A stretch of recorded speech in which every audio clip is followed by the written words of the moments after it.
Unit Detailed Assessment. Are you ready?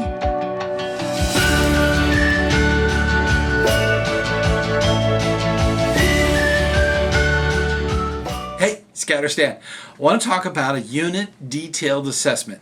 Now, this is something that's usually handled twice a year. It could be more, it could be less. There's all kinds of little facets to it. And unit leaders tend to be kind of afraid of it. Now, we're going to go online. We're actually going to leave the studio, go to my computer where I've got my headset on, and I'm going to take you through that process. So let's go ahead and do that. This is really where a lot of stuff that's kept online begins. All of your training, all of your records are kept in My Scouting, and this is set up right at the very beginning. Now, unit leaders will have access to different things, and I wanted to make sure that it was clear what an assessment really covers. So I'm going to log into my personal account as a unit commissioner. This is where it really starts off. It's got to load a bunch of security stuff.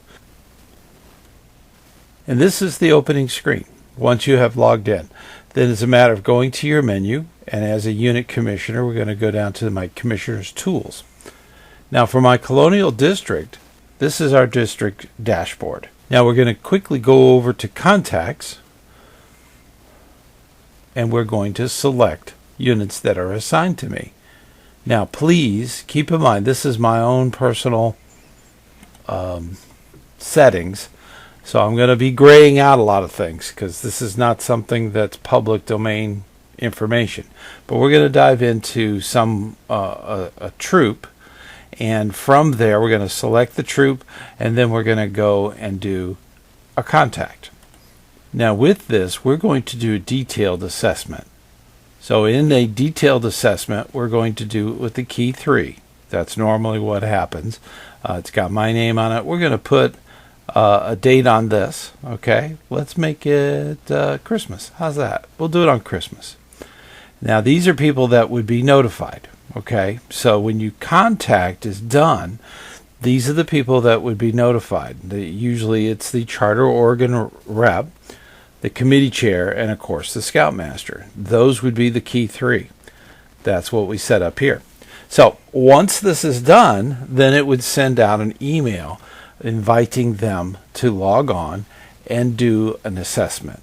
Now, if I was doing this particular assessment, if I was doing it live, I would put in today's date. Now, today we're filming on December 12th. And we go to the detailed assessment.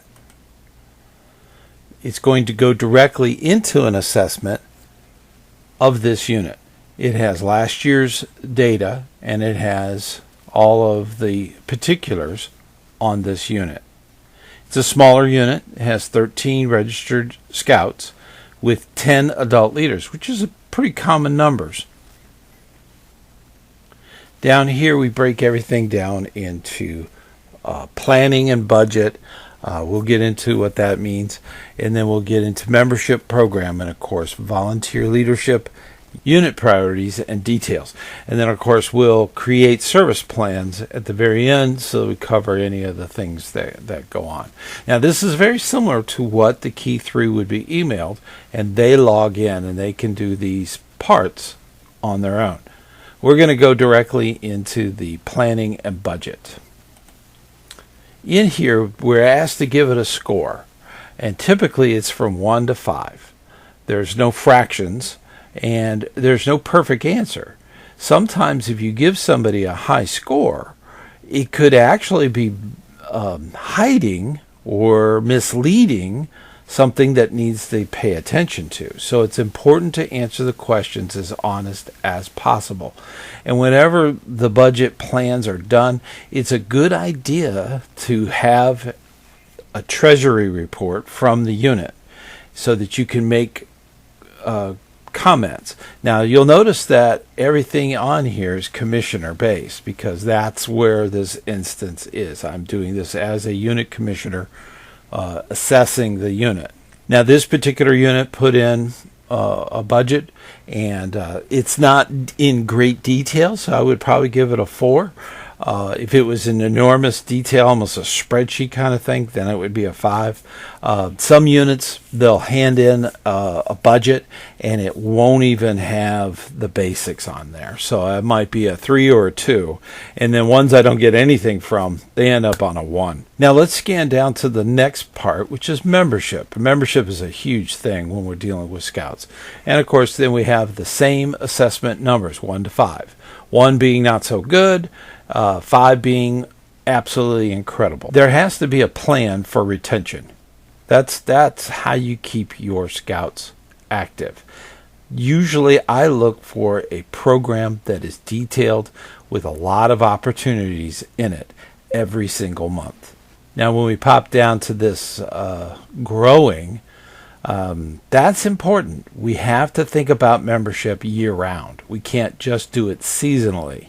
Now further down we have our Webelos. Of course we have Webelos that transfer from Cub Scouts into a troop.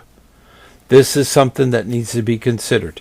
So that needs to be a planned activity. There has to be some activities and things that they do for recruiting from Cub Scouts directly into their troop.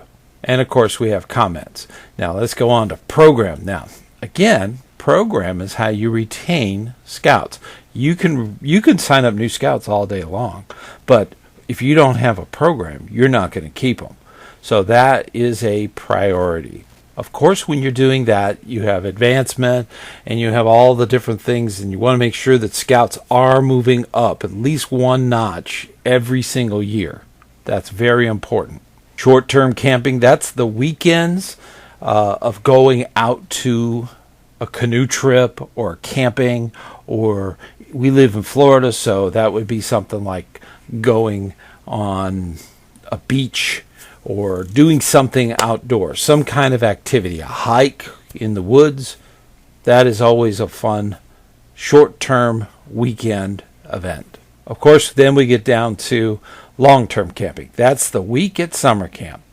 Typically, when you're planning out the year and you're doing your program, you choose a camp that you go to for 1 week. Now, this can be anywhere from 7 to 10 days. And that's typically a long-term, or what they call a long-term camp. Let's move down a little bit. Then we got service projects. Every unit should be doing service projects. At least 1 or 2 a year, at least. If they do more than that, that would be great. And in that service project should also benefit the chartered organization.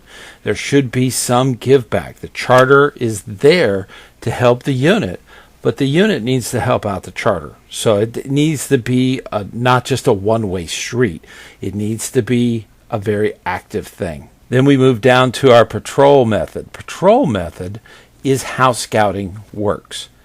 That needs to be in place. And from a unit commissioner, when you go to a meeting and stuff like that, you need to see that in action. You need to see the youth running their youth meeting. That's important. You need to see the committee doing committee type work. These are very things that are scored 1 to 5. Typically, from my experience, that scoring really depends on these points. That's what I look for.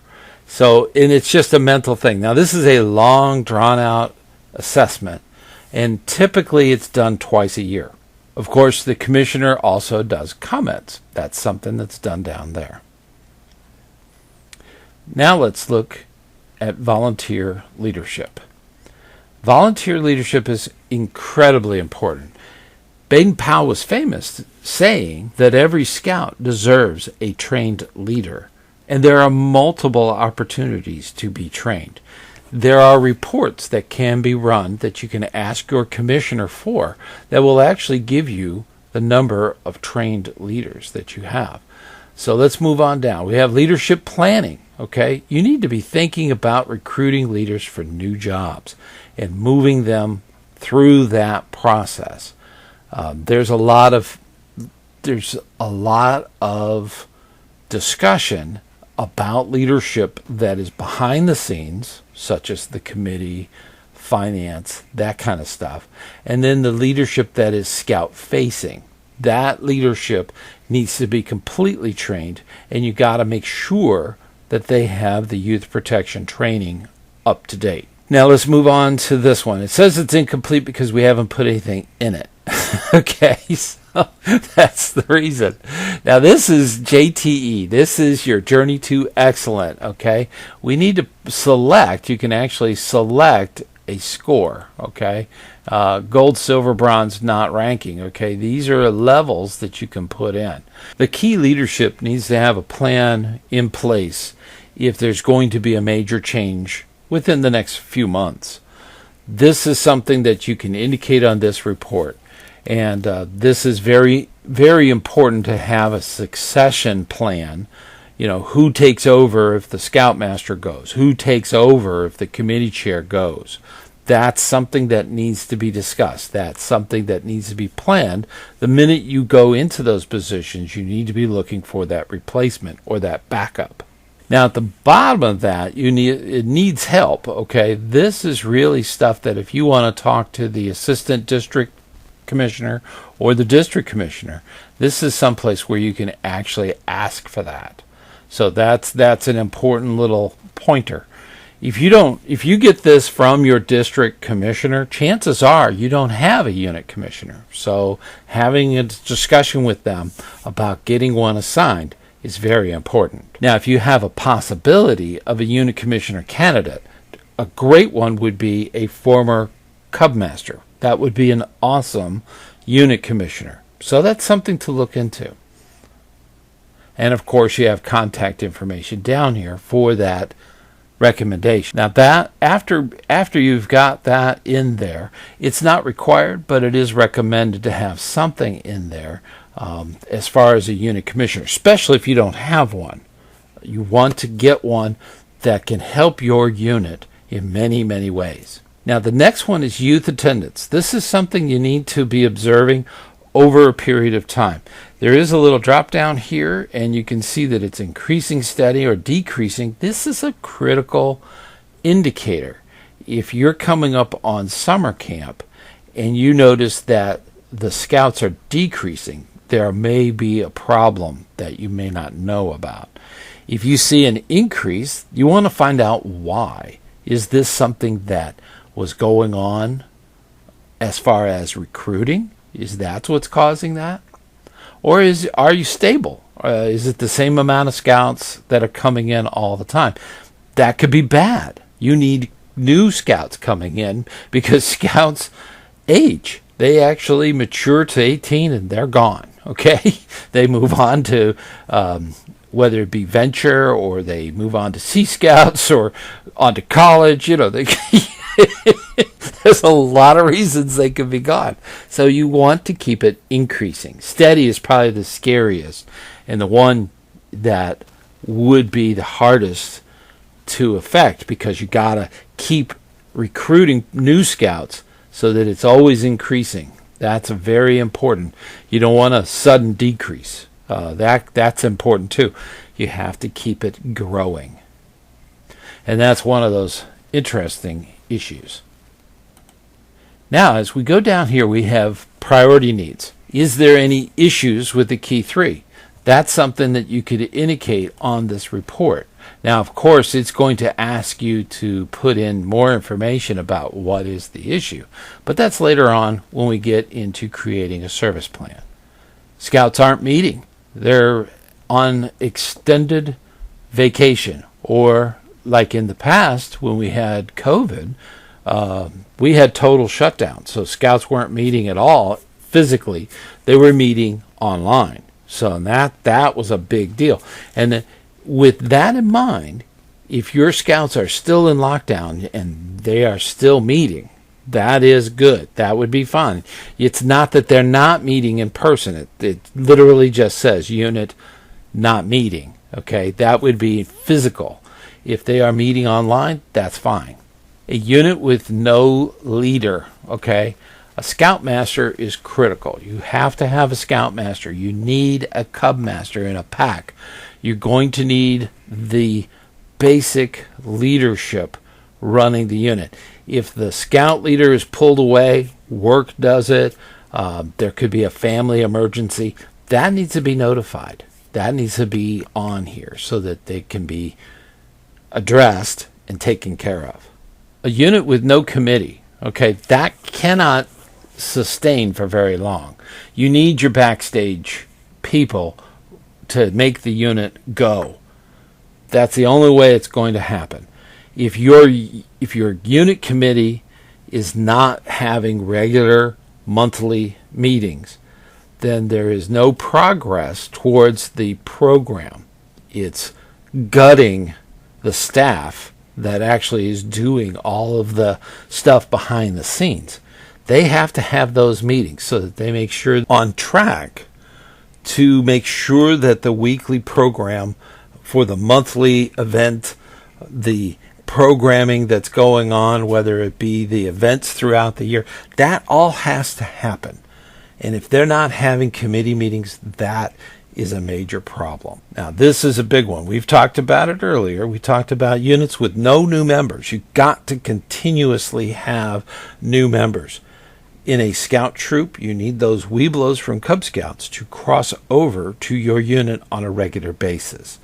That needs to happen every year. If you can make that happen, you need to put a plan in place so that you can have that actually happen.